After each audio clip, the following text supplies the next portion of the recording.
بے شک نماز برائی اور بے حیائی سے روکتی ہے۔ اذا امن الامام فامن، کل کا ہمارا سبق تھا سورہ فاتحہ، جو احادیث تھی وہ آپ کے سامنے رکھ دی۔ آج ہے آمین، کیا یہ آہستہ کہیں یا اونچی کہیں؟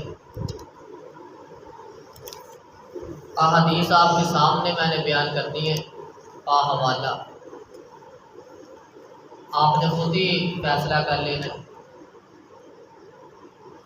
اذا امن الامام فامنوا، جب امام آمین کہے پس تم بھی آمین۔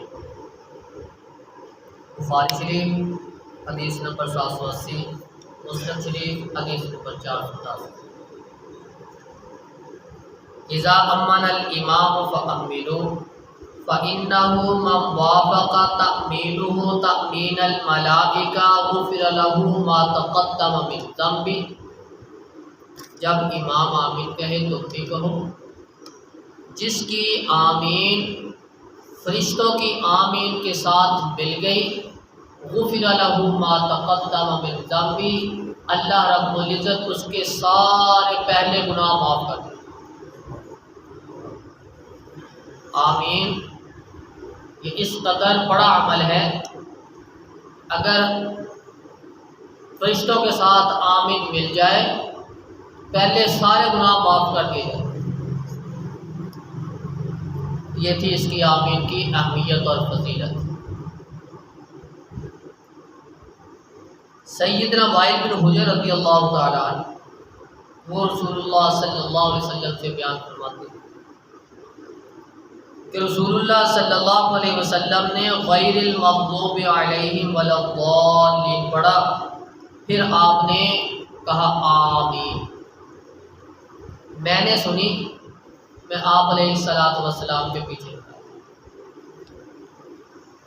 نسائی شریف حدیث نمبر 903۔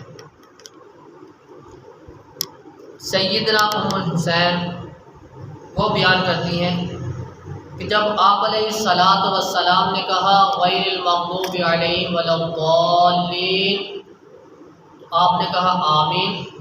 آپ وسلم جب آمین کہا تو وہ آمین کے الفاظ مجھے بھی سنائی دیے، حالانکہ یہ عورت تھی، عورتوں کی صف میں کھڑی تھی، تو رسول اللہ نے اتنی بلند آواز سے آمین کہی کہ وہ پیچھے عورتوں کو بھی سنائی۔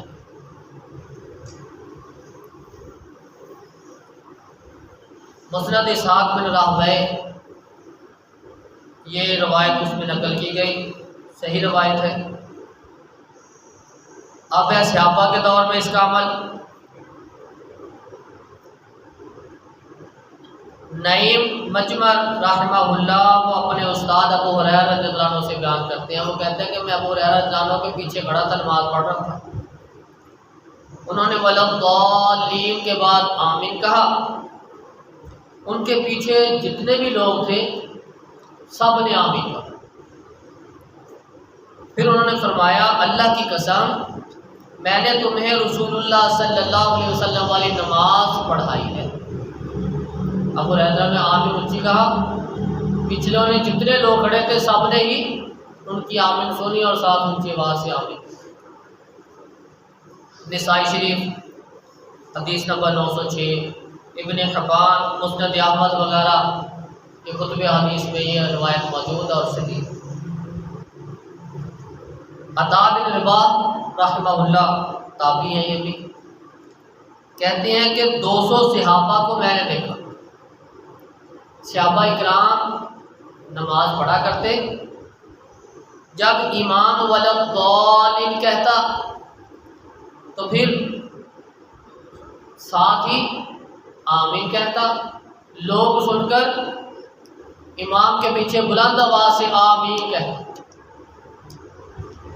سنن الکبریٰ للبہقی حدیث نمبر 2409،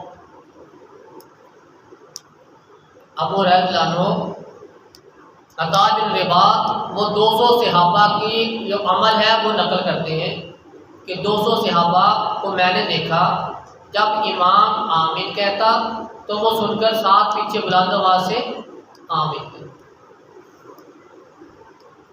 رسول اللہ صلی اللہ علیہ وسلم نے فرمایا ما حسدتکم الیہود علی شیء ما حسدتکم علی السلام والتحمید، کہ یہودیوں کو سب سے زیادہ اگر مسلمانوں سے چڑ ہے 2 چیزوں سے، ایک سلام سے، دوسرا آمین کہنا۔ جب مسلمان نماز پڑھتے ہیں تو ظالم کے بعد آمین کہتے ہیں تو یہودی اس سے بڑا چڑھتے ہیں، یہ مسلمان آمین۔ حدیث کے الفاظ ہیں کہ جب صحابہ اکرام آمین کہتے ہو تو مسجد گونج جائے گا۔ یہودیوں کو یہ بڑا عجیب عمل لگتا، چڑھتے آمین کہتے۔ آمین کہنا اس کی فضیلت اہمیت کیا ہے کہ جس کی آمین فرشتوں کی آمین کے ساتھ مل گئی غفر لہ ما تقدم من ذنبہ، اس کے پہلے جتنے بھی وہ سارے کے سارے گناہ معاف کر دیے جاتے ہیں۔ یہ آمین کے متعلق رسول اللہ صلی اللہ علیہ وسلم کے اقوال، اعمال اور صحابہ اکرام کے اعمال جو ان کا طریقہ تھا وہ آپ کے سامنے رکھا ہے۔ اب فیصلہ آپ نے کرنا ہے آمین اونچی کہنی ہے یا آہستہ کہنی ہے، اور یہی حقیقت ہے جو میں نے آپ کے سامنے رکھی ہے۔ اللہ رب العزت سے دعا ہے کہ اللہ رب العزت ہمیں سنت کے مطابق ہی نماز ادا کرنے کی توفیق عطا فرمائے۔